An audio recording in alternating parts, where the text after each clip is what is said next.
On va prendre la question du rassemblement du Coran et la question Hafsa, les femmes et compagnie, etc. Puisque les deux sont reliés.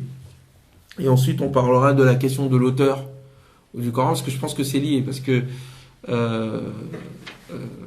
qui a rassemblé, qui est l'auteur du livre tel que nous l'avons aujourd'hui?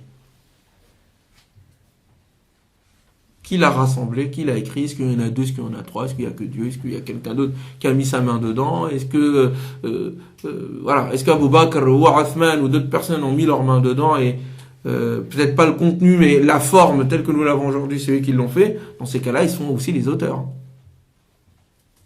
Voilà. Donc il faut être conséquent avec ce qu'on dit. Mais revenons d'abord avec la question du rassemblement. Et est-ce qu'effectivement, lorsque le Coran dit Inna alayna, c'est à nous qu'il incombe, jam'ahu, sa réunification. Il y a des arabophones ici, hein, et qui comprennent sans doute l'arabe mieux que moi. Mais jama'a yajma'u veut dire réunir, rassembler. Bon. Si ça veut dire autre chose, dites-le moi. Je suis féru de nouvelles connaissances, hein, et je dis pas ça pour me moquer, c'est vraiment sincère. Donc, le Coran, en tous les cas, dit clairement, par rapport au divin, c'est à nous, Dieu, qu'il incombe de réunir le Coran.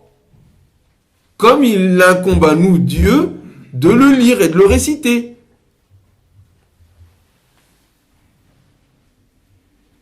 Ça répond en partie à la question de Coran, makhlouq, ghayru makhlouq et tout ce qu'il est en train de dire dessus.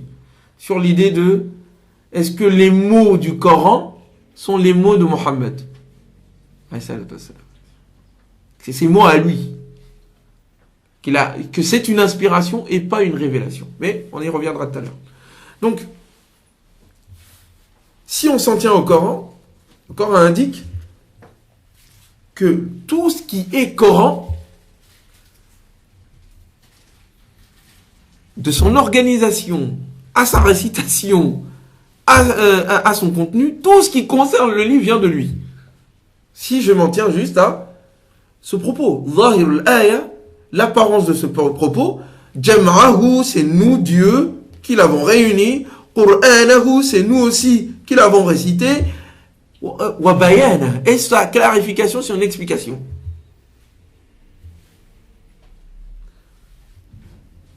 Aucune place n'est laissée, même pas Mohammed alayhi salatu wassalam. Même lui, si on s'en tient au passage du Coran, hein, si on s'en tient à d'autres sources, on verra après, mais si on s'en tient à ce que dit le Coran, même Mohammed sallam n'a pas sa place dans cette affaire. Lui n'a fait que recevoir et transmettre, et c'est tout. Ce qu'on te demande, c'est d'écouter, d'être attentif, le reste c'est nous. Et bien sûr de le réciter.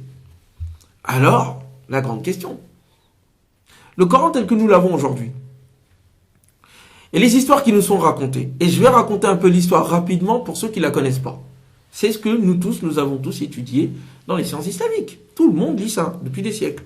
À savoir que le prophète sallam est mort. La révélation est donc clôturée. Le Coran est fini. Bon. La question de le mettre sous forme de livre, donc de le réunir, sous forme de livre, ça sous-entend quoi? Qu'il était mufarraqa, était séparé, divisé. Il n'existait pas en un lieu unique, dans une forme unique de livre. En tout cas, son écriture. Il est appris par cœur, réuni dans les têtes, mais pas sous forme de manuscrit. Et que donc, après les batailles qui vont opposer les rebelles contre Abu Bakr, qu'on appelle Harbur Ridda, la guerre de l'apostat, mais je pense que c'est une mauvaise nomination. On a nommé ultérieurement sous les empires cette bataille que Abu Bakr et les compagnons ont menée contre un certain nombre de personnes qui voulaient détruire l'état de Médine, hein, parce qu'ils ont pris les armes contre eux. On a dit ça Harb Ridda, c'est-à-dire c'est des apostats. Ils ont quitté l'islam, c'est pour ça qu'ils les ont attaqués. C'est pas ça. Ils ont refusé l'autorité centrale de Médine.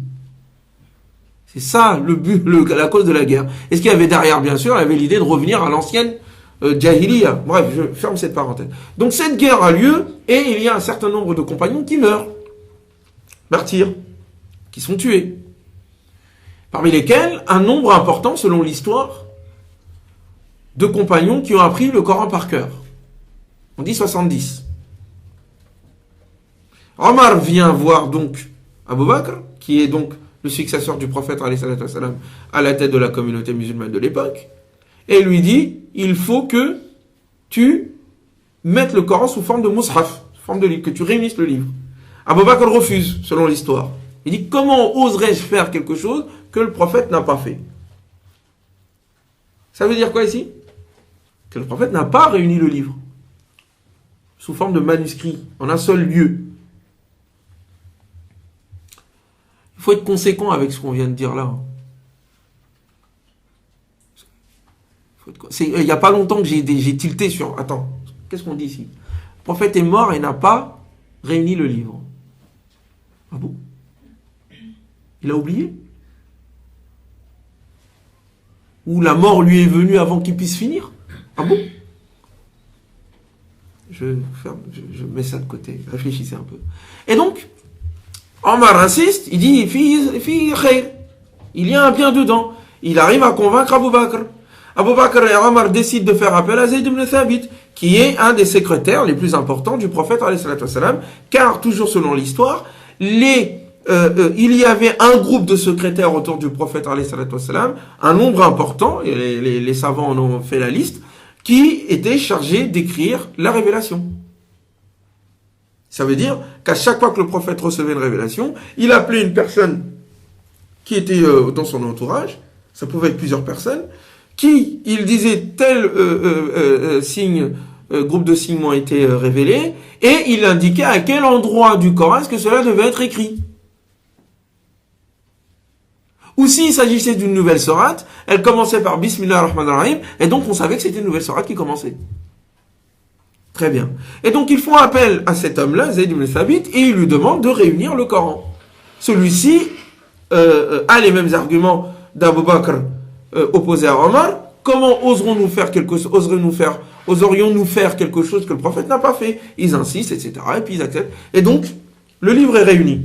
Il est réuni selon le critère que à chaque fois qu'une personne venait avec un feuillet sur lequel il y avait un feuillet ou un texte, ou alors on parle de omoplate de chameau, enfin bref, on ne va pas rentrer dans les détails. Ce sont des gens qui ont vaincu, qui sont en train de vaincre les deux empires. Et ils ne peuvent pas s'acheter des feuilles.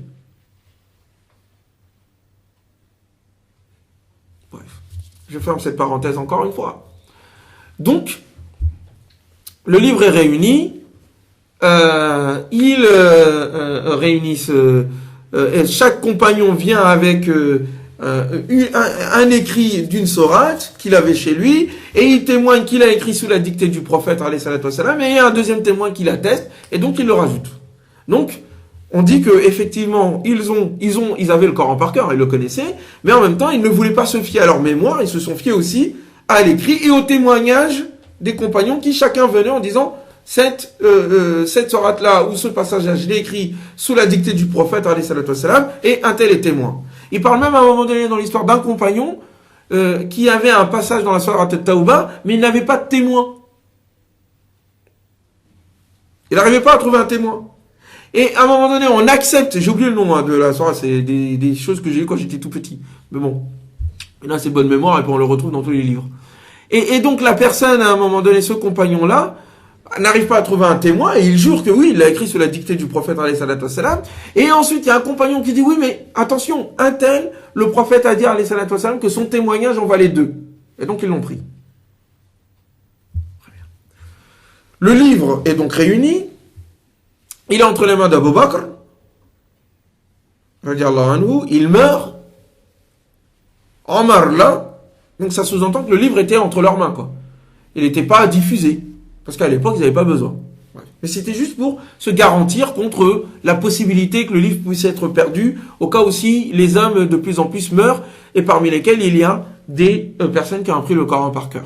Bref, Omar meurt, et il le remet, avant de mourir, à sa fille Hafsa. Osman radiallahu anhu devient calife. Et on dit que au moment où il y avait une bataille en Azerbaïdjan, les compagnons ou les élèves qui étaient ceux de Abu Musa al-Ash'ari et ceux qui étaient ceux de Abdullah ibn Mas'ud se retrouvent. Ils se connaissaient pas. Ils se retrouvent au champ de bataille. Et ils se rendent compte qu'ils récitent le Coran différemment. Les modalités de lecture sont pas les mêmes.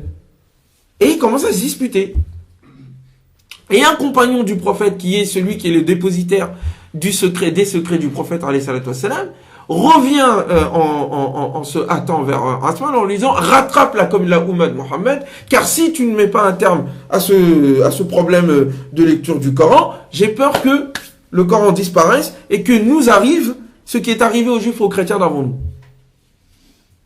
Et donc Osman décide de réunir, rassembler le Coran. Il fait appel à Zayd ibn Thabit. Zayd ibn Thabit, il y a une délégation d'experts, on va dire ça comme ça, qui se réunit et qui vont réunir le Coran. Quelles sont les modalités exactes? Je ne vais pas rentrer dans les détails parce que c'est pas, enfin, j'ai pas très bien compris tout ça, je vous avoue.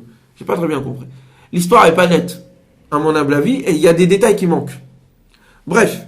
Et donc, à un moment donné, selon les conseils de Osman dit: si jamais vous disputez, vous divergez sur le langage à tenir. Alors, ça sous-entendait, parce qu'après, il y a des mufassiroun qui expliquent, des savants disent, c'est parce que le Coran a été révélé dans la langue de Quraysh, mais le prophète avait permis à ce qu'il soit récité dans les différents dialectes arabes. Parce qu'à l'époque, les Arabes parlaient pas tous le même dialecte. Et que c'était une roursa. D'autres disent non, c'est à cause des 7 lectures. Il y a 7 lectures différentes du Coran, qui n'ont rien à voir avec les 7 qira'at. Wallahi, j'en parlais avec mon professeur Abdel Jalil. Lui est sage. Très spécialisé dans ce domaine aussi. Il me disait: écoute, moi-même, je comprends pas, j'ai pas bien compris. Cette lecture, cette récitation, qu'est-ce que c'est cette lecture? Pourquoi est-ce que le Coran a été récité dans différents dialectes? Bref. Mais en tout cas, il est dit que, donc, Osman donne le conseil au groupe d'experts en disant: si jamais vous divergez sur le langage à obtenir, écrivez-le dans leur langage de Quraysh, car c'est dans cette langue-là que le Coran a été révélé. Donc ensuite, le livre est réuni, il n'y a pas de souci. Et Osman ordonne aux différents compagnons qui avaient un Coran personnel, qu'ils avaient écrit à leur époque, il demande à ce que ça soit brûlé. On dit même que il y avait eu une dispute. Je dis on dit, hein. Parce que tout ça, c'est des gens qui nous ont rapporté l'histoire. C'est pas Osman qui a écrit, ou qui a fait une déclaration publique. Ce sont des gens qui ont dit que ça s'est passé. Et donc, Abdullah ibn Mas'ud n'était pas d'accord avec la méthodologie utilisée.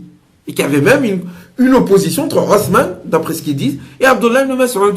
Et ils n'étaient pas d'accord même sur certaines dispositions du Coran. C'est ce qu'on dit. Et donc, à partir de là, Osman demande à ce qu'on brûle l'ensemble des livres que les compagnons avaient entre leurs mains et qu'ils avaient écrits d'eux-mêmes. Il y avait des fois, ils rajoutaient des commentaires. C'est quelque chose qui leur était personnel. Et ensuite, il diffuse et il transmet le livre, Mus'haf, tel que nous l'avons aujourd'hui, dans l'ensemble des différentes provinces qui sont sous autorité musulmane. Et c'est le livre que nous avons aujourd'hui, qu'on appelle Al-Mus'haf al-Uthmani, le Mus'haf de Uthman. J'ai été très long, pardonnez-moi. Mais c'est important, cette question, elle est hyper importante, parce que tout à l'heure, quand je vous disais qu'il y a des problèmes sur le plan méthodologique, historique, sur la manière dont nous expliquons le Coran, l'une d'elles, c'est ça. Parce que ça sous-entend quoi? Que le prophète, ça sous-entend que le livre que nous avons aujourd'hui, c'est celui de la version de Uthman, qu'il aura imposé à l'ensemble de la communauté. Une personne qui, quelques années plus tard, va être faire assassiner. Donc, il a pas pu protéger sa vie, par contre, il peut imposer un Coran à l'ensemble des compagnons. Première question. Deuxième question, c'est pourquoi est-ce que c'est Osman à son époque que ça a eu lieu et pas à l'époque du prophète, puisque c'est lui. C'est lui le transmetteur principal. Deuxième question. Troisième question. Le livre en lui-même que Abu Bakr a fait, sous l'égide de Osman, avec Omar, que Zayd ibn Thabit a fait sous l'égide d'Abu Bakr, et qui a été remis à Hafsa, Et d'ailleurs, c'est le modèle de Hafsa qui a été utilisé comme modèle par le groupe d'experts. Il est où? Il a disparu. Le livre a disparu. Des versions disent que c'est Marwan ibn al-Hakam qui l'aurait brûlé. Le livre, issu d'Abu Bakr, brûlé par Marwan ibn al-Hakam. Si vous connaissez l'histoire des Omeyyades et des conflits qui ont eu lieu après la Fitna al-Kubra, vous savez quel rôle ce monsieur a joué. Je ne vais pas rentrer là-dedans. Donc il brûle, c'est normal, Radi, il brûle un livre, le Coran, l'origine. Deuxièmement, les originaux même que Osman a envoyés. C'est pas moi qui dis, moi je suis pas spécialiste. Mais je m'intéresse et je lis. Aujourd'hui, les historiographes, qu'est-ce qu'ils s'amusent à dire? Ils disent au fond que nous n'avons même pas ces livres-là à l'époque, à leur époque. C'est que celui que Osman a envoyé, nous ne les avons pas. Donc ils en viennent à dire, bon, l'origine du Coran, elle est où? La plus vieille que vous avez, elle date de 100 ans, après le prophète, de 60 ans. Heureusement, pendant l'été, je ne sais pas si vous avez entendu, patatras, donc ça fait tomber par terre la théorie de beaucoup de gens. Parce qu'on essayait de dire quoi? Qu'au fond, comme la Bible, il y a eu plusieurs versions qui existaient, et qu'il y a eu une vulgate haussmannienne, comme la vulgate de l'empereur romain Constantin, qui aurait imposé à son Coran à lui, comme Constantin aurait imposé les 4 évangiles que nous connaissons aujourd'hui. Parce qu'il y en avait plus avant. C'est ça qui est sous-entendu. Et nous, on est là, on raconte cette histoire, dit normal. On ne se rend même pas compte de ce qu'on dit. Heureusement, pendant l'été, on a découvert l'un des plus anciens, le plus ancien, apparemment, livre qui daterait d'à peine 20 ans, 25 ans après le prophète. Donc déjà, c'est qu'est-ce que ce livre fait à Cambridge? Allah. Bon, ça montre aussi la négligence phénoménale des musulmans. Donc, quand vous découvrez tout ça, vous dites, subhanallah. Là, donc nous, on est là en train de raconter nos histoires. Ouais, nous, alhamdoulilah, Abu Bakr, Rahman, compagnie. Et puis là, tout d'un coup, on vous pose des questions, vous êtes incapable d'y répondre. Et du coup, on met carrément le doute dans le livre. Quelle est ma position? Elle est, pour l'instant, parce que je suis en cours de réflexion et d'évolution sur ce sujet-là. Je pose la question, quel est le degré de véracité de cette histoire? Qui l'a racontée? Je veux savoir c'est qui, premièrement. Deuxièmement, c'est pas qui au singulier, c'est qui au pluriel. Parce que une telle action, je reviens sur les sciences du hadith, ça doit être mutawatir, c'est-à-dire que c'est des centaines, voire des milliers de personnes qui nous racontent cette histoire depuis la première génération. C'est pas une personne ou deux. C'est une affaire, ça concerne le Coran. Donc, qui a raconté cette histoire? Pourquoi est-ce que ce n'est pas les principaux auteurs qui nous ont raconté l'histoire? Où sont les originaux? Je ne suis pas historiographe, je laisse ça entre les mains des historiens. Où sont les originaux? Parce que d'après eux, ils ne sont pas là. Où sont les originaux? Qui nous a raconté cette histoire? Quelle est l'origine de cette histoire? Qu'est-ce qui s'est passé à l'époque? Nous n'avons que des témoignages partiels. Partiels. Parce qu'il y a des conflits dans l'affaire. Donc ça, c'est les questions que je pose. Et enfin, je reviens sur le Coran directement. Je ne vais pas baser ma connaissance du livre sur l'histoire de Fulan et de Illan, dont je ne connais pas et je ne suis pas sûr de la véracité de son propos. Et je vois qu'il y a des contradictions dans les propos. Alors que ça soit écrit dans les différents livres de tafsir du Xe siècle, notamment le livre de Suyuti, qui dit effectivement qu'il y a des savants, certains auraient dit qu'il y aurait des sourates qui ont disparu, et qu'il y a d'autres sourates qui ont été là, mais qu'ils ont été falsifiés ou cachés, je ne sais pas quoi, qu'il y aurait plusieurs Corans, que Abdullah ibn Mas'ud n'était pas d'accord avec la version de Osman, et qui disait que les deux derniers, Qul a'udhu birabbil nas et Qul a'udhu birabbil falaq, ne font pas partie du Coran. Ça m'intéresse pas. Ce sont que des versions que les historiens peuvent regarder, mais elles ne tiennent même pas la route, sur le plan de la fiabilité. Moi, c'est pas une personne qui fonde une religion. Surtout des informations de Fulan et Illan. Je ne tiens pas ma vision du Coran de ça. Donc je vais revenir sur le Coran lui-même et ce qu'il dit. Le Coran, d'après lui, il est issu directement de Dieu et de Dieu seul. Que Mohammed l'a transmis complètement. Ça, c'est un fait. C'est un fait puisque nous l'avons. C'est pas juste un fait de foi, hein. C'est pas j'ai foi. C'est que nous avons ce livre.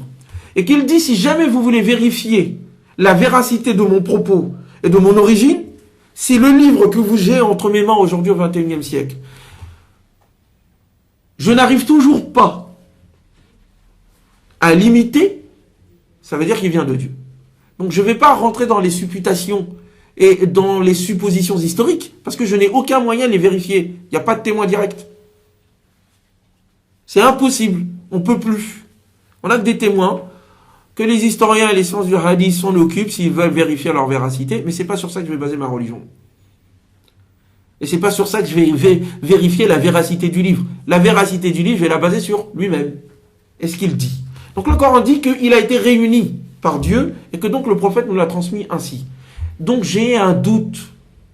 Même aslan.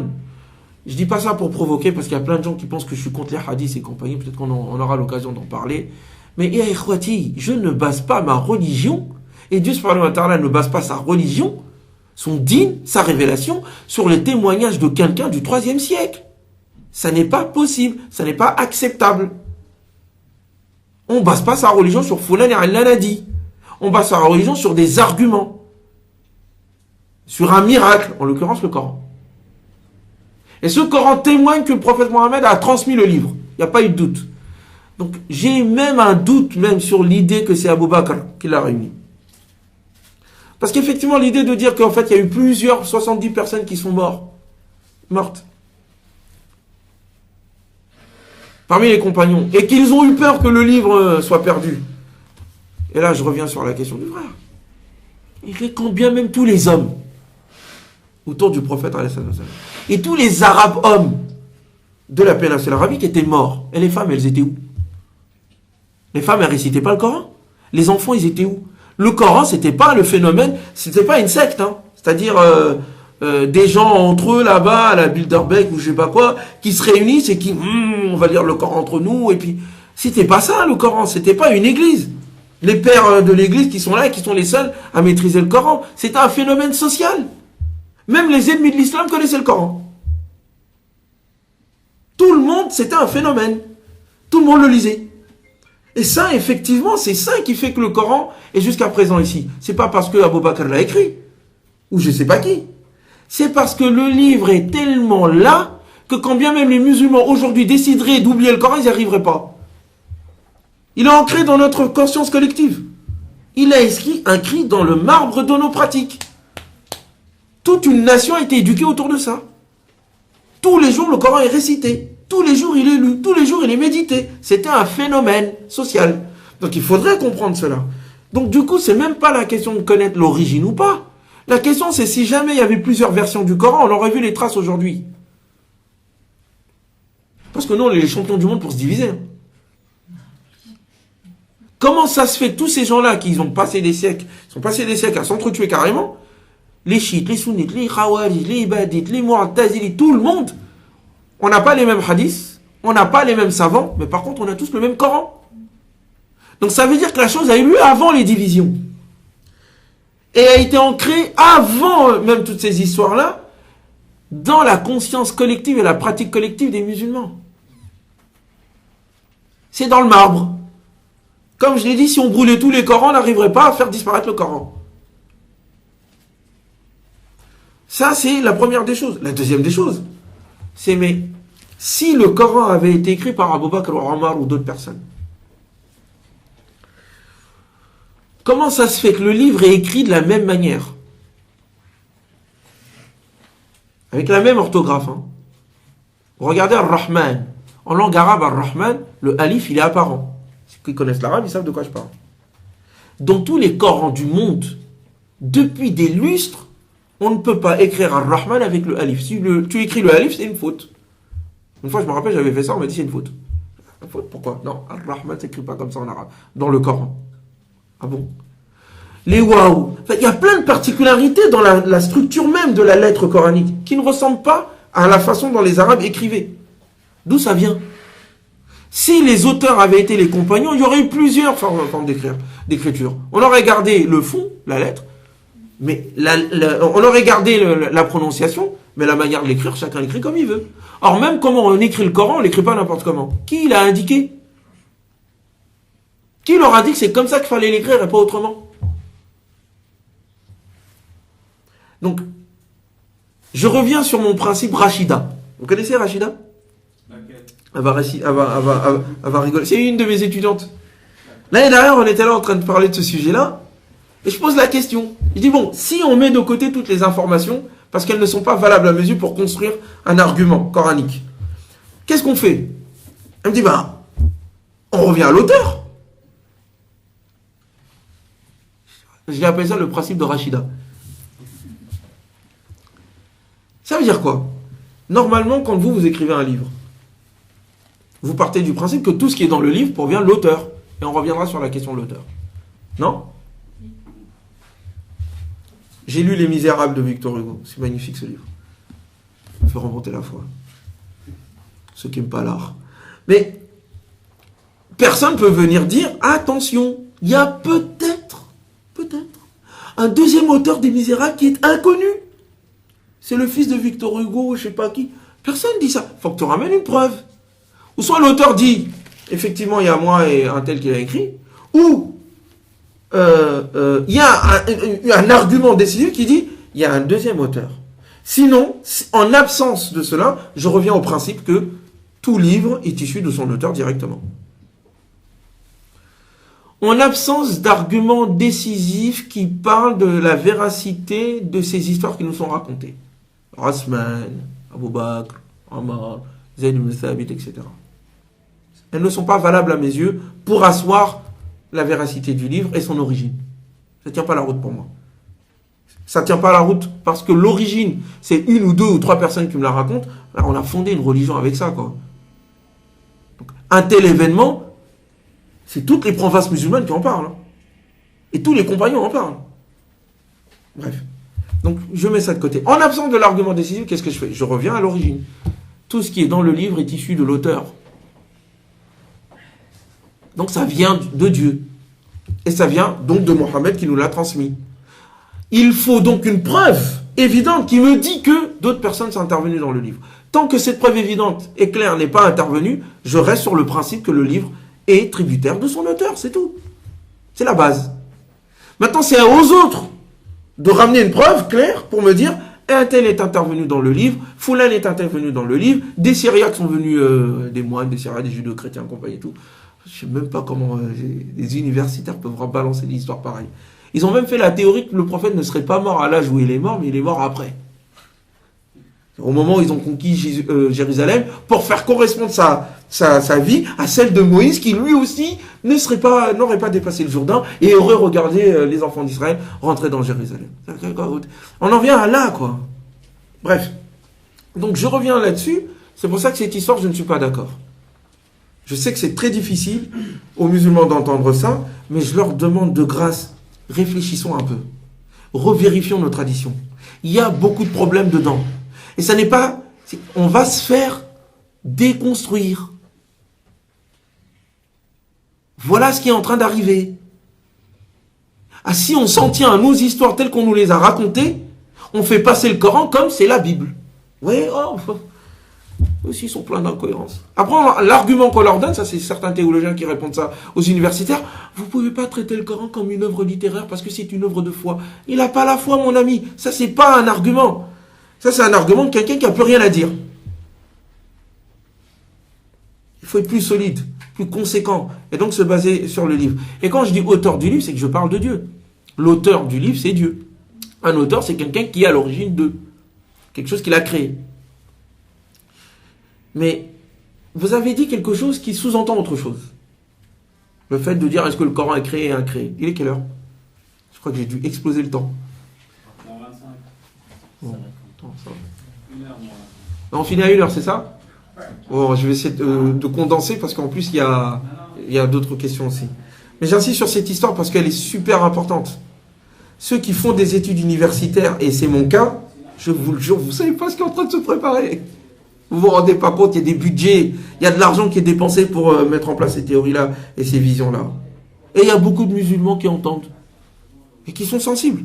Parce qu'effectivement, ils voient les incohérences de l'héritage musulman, et ils se disent, bon, dans ces cas-là, le Coran, c'est une histoire farfelue, quoi. Il y en a même qui disent que le Coran a été construit et écrit sur 1 siècle. C'est-à-dire qu'il a évolué, quoi. Il y avait une première version, et puis sur 1 siècle, et puis voilà. J'avais un professeur qui me disait d'ailleurs que c'est le fiqh musulman, qui est à l'origine du Coran. Je dis, comment ça? Le fiqh est venu après le Coran? Ah non. C'est le droit musulman. Alors, vous voyez. Donc, avoir l'audace déjà de proférer de tels propos dans un cours universitaire, c'est que les mecs, ils sont vraiment solides, quoi. Enfin, ils ont de l'audace. Mais s'ils savent qu'en face d'eux, il n'y a personne qui tient la route. Parce que nous, on va continuer à redire, non, selon nous, Foulan, il a dit, donc on s'en tient. Foulan n'est pas une autorité, il faut des arguments plus solides. Khalq al-Qur'an ou pas, est-ce que le Coran est créé, pas créé, est-ce que les mots que nous avons du Coran sont créés ou pas. Je ne vais pas rentrer dans le débat entre les Mu'tazilites et les Sunnites, c'est pas mon propos. Mais ce qui est intéressant, c'est que beaucoup de personnes essayent de faire ressurgir ce débat, futile à mes yeux. À l'époque, il y avait une raison. Hein. Il y avait une raison politique même, derrière ça. Je ne vais pas rentrer là-dedans ici. Mais de dire au fond que... Alors il me pose la question, oui, mais le Coran est inspiré. Comme ils savent que les musulmans, bon, jamais on acceptera, jamais on osera dire, on dira que le Coran était, en fait, c'est une invention de toute pièce. On ne dira pas ça. Donc ils vont dire, ah, c'est inspiré. Ah. Alors on dit, oui, on est d'accord, c'est inspiré. Comme on ne connaît pas le sens des mots, ce qu'il y a derrière. Non, mais quand ils disent c'est inspiré, ça veut dire quoi? Pas révélé, mais inspiré. Ah bon? Ça veut dire quoi? Ça veut dire que bon, Mohammed, c'est un homme inspiré, c'est un homme génial. Il est bon. Ça, c'est le petit bourgeois du 7e arrondissement qui me pardonne. Mais, et donc, mais les mots, le langage, ça c'est Mohammed. Donc, Dieu a inspiré, c'est la réponse d'ailleurs que les chrétiens donnent, hein, quand ils disent la Bible est d'inspiration et pas de révélation. Les mots sont les mots des scribes, mais l'inspiration vient de Dieu. Donc, il y a un fond, mais les lettres et les mots sont de Mohammed alayhi salatu wassalam. Et donc, c'est tributaire de son environnement, tributaire de son contexte. Et donc, il faut lire le livre comme herméneutiquement. J'aime bien ce mot.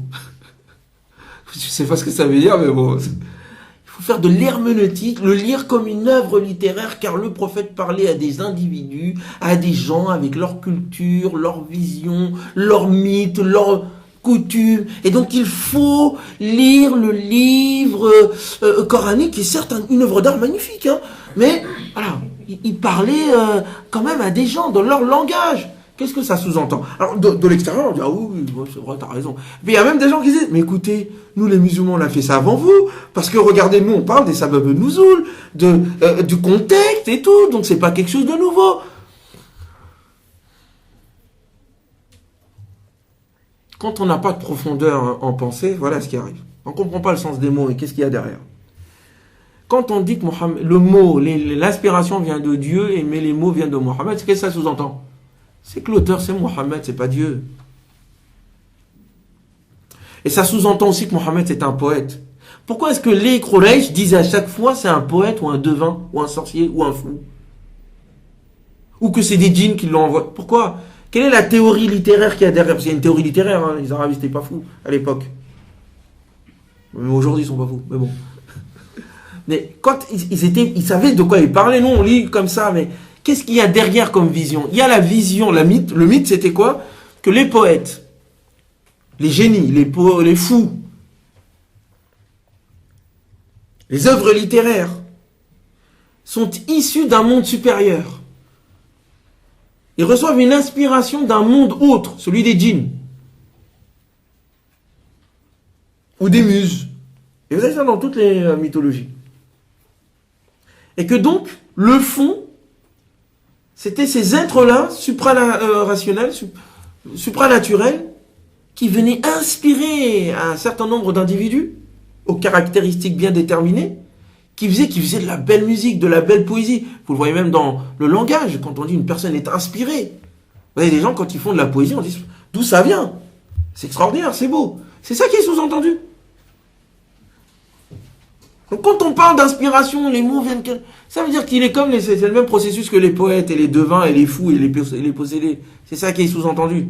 Pourquoi est-ce que le Coran nie ces situations-là en disant non, ni poète, ni devin, ni fou, ni autre chose? Il y a tout ça qui est derrière. C'est pas un artiste. Le prophète n'est pas un poète. Le processus de la poésie n'a rien à voir avec le processus de la révélation. Bon. Donc il n'est pas inspiré, les mots ne viennent pas de lui. Et ça, le Coran le dit à plusieurs reprises. Les mots ne viennent pas de lui, ils viennent de Dieu.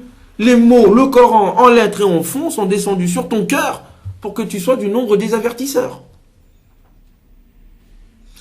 Donc il y a cette idée de dire, donc le Coran étant créé, il est donc tributaire des réalités de notre langage et de société, et donc il faut comprendre le Coran à l'aune de la société des Arabes, et donc même finir par le diluer, puisque à l'aune de la société des Arabes de l'époque du 7e siècle, et que ce 7e siècle a été dépassé, donc le Coran est dépassé. Est-ce que vous comprenez ce que je suis en train de dire? Donc c'est pour ça que quand je parle d'auteur, je le fais exprès. Je veux bien accepter l'idée que pour une personne, le Coran ne soit pas de Dieu. Allez, c'est une question de foi. Moi, je pense qu'il vient de Dieu, j'ai des arguments. Mais au moins, si tu es universitaire et si tu es sérieux dans tes affaires, prends en compte le livre tel qu'il est. L'auteur du livre l'a construit d'une certaine manière, il faut que tu en prennes compte. Moi, c'est ce que je te demande. Tu y crois pas, c'est une question d'idéologie, ça, c'est pas scientifique, ça. Ce qui est scientifique, c'est pas que tu prouves qu'il vient de Mohammed ou pas. Ça, c'est de l'idéologie. C'est pas scientifique. Ce qui est scientifique, c'est que tu prennes le livre tel qu'il est. Tel qu'il est écrit. Et t'inventes pas des histoires à droite à gauche. Et que tu le prends sérieusement. Et quand il dit qu'il vient de Dieu, c'est que lui, en tout cas, l'auteur du livre, y croit, en tout cas. Et c'est dans ce sens-là qu'il construit son livre. Et donc, il est cohérent avec ce qu'il prétend. C'est ça, pour moi, une approche scientifique du Coran. Toutes les approches que nous avons aujourd'hui du Coran sont idéologiques. Soit du côté des musulmans dans les sciences du Coran, soit du côté de l'islamologie et de l'herméneutique. C'est idéologique. Il n'y a pas une approche fondamentale à mes yeux aujourd'hui, au niveau de mes études et de mes recherches, il n'y a pas d'approche fondamentale basée sur le Coran d'abord. C'est toujours tributaire d'un a priori idéologique. Soit on part du principe que ce sont les anciens qui nous l'ont transmis et donc il faut partir de leur compréhension pour comprendre le Coran. Soit on part de l'autre côté que ça ne vient pas de Dieu et que cela, il faut le prouver et que donc ce sont des auteurs autres que Mohammed, des syriaques, des chrétiens, des judéo-chrétiens, des poètes et autres, qui sont les véritables inspirateurs du Coran et donc il faut comprendre le Coran à l'aune de leur contexte. Est-ce que vous comprenez mon propos ? J'étais très long. Maintenant, faire appel au tafsir.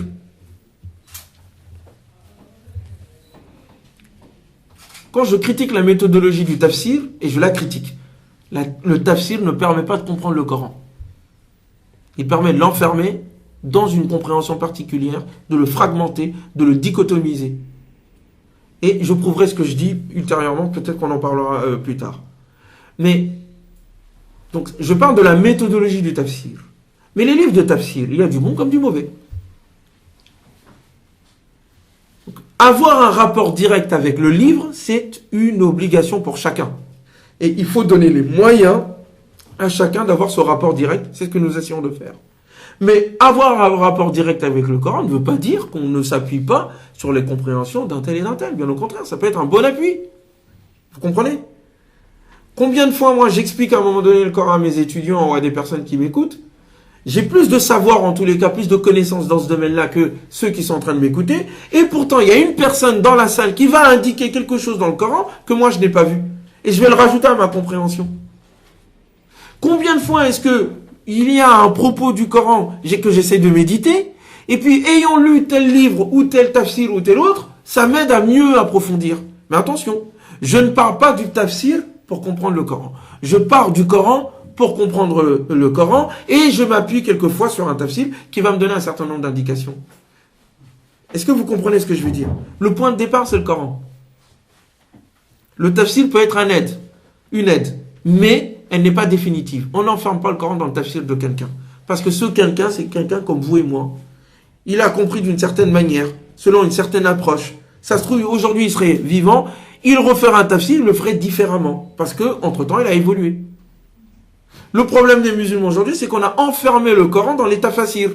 Et on s'interdit d'avoir un rapport direct avec le livre sous prétexte que les savants sont chargés de l'expliquer pour nous.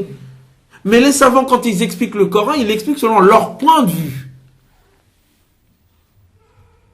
Et comme je vous l'ai dit, Le Coran étant universel et pouvant parler à tout le monde, même un petit enfant peut lire quelque chose dans le Coran que toi tu verras pas. Ça veut pas dire qu'il est plus savant que toi. C'est pas le degré de savoir. C'est la qualité du regard et la particularité du regard de chacun. Vous comprenez ce que je veux dire? Quand je décide de lire le Coran, ça ne veut pas dire que je suis plus savant que Foulan et Illan. Ça veut dire que c'est un devoir et que Dieu m'a demandé de le faire individuellement. Il faut méditer le Coran, premièrement. Et deuxièmement, ça sous-entend que le Coran est tellement profond que personne ne peut le cerner. Et que quand je lis Sayyid Qutb, il y a des choses qui me parlent. Ça peut être intéressant. Ou Tafsir al-Manar, ou Ibn Kathir, ou Tabari. Mais ma source première, c'est le Coran. C'est la raison pour laquelle souvent même, il m'arrive de corriger des tafassirs à l'aune du Coran. Là, il a dit ça. Non. Si je reprends l'ensemble des passages du Coran, il ne dit pas ça. Il dit autre chose. Mais ça, après, c'est la capacité de chacun et ce que, au fond, Dieu va aussi t'offrir. Parce que les dons de Dieu sont infinis. Comme je l'ai dit, un enfant qui ne connaît pas autant de choses que nous, à notre âge, peut te faire voir quelque chose de la réalité du Coran ou de la création qu'on n'a pas vu. Et plusieurs fois, ça m'est arrivé.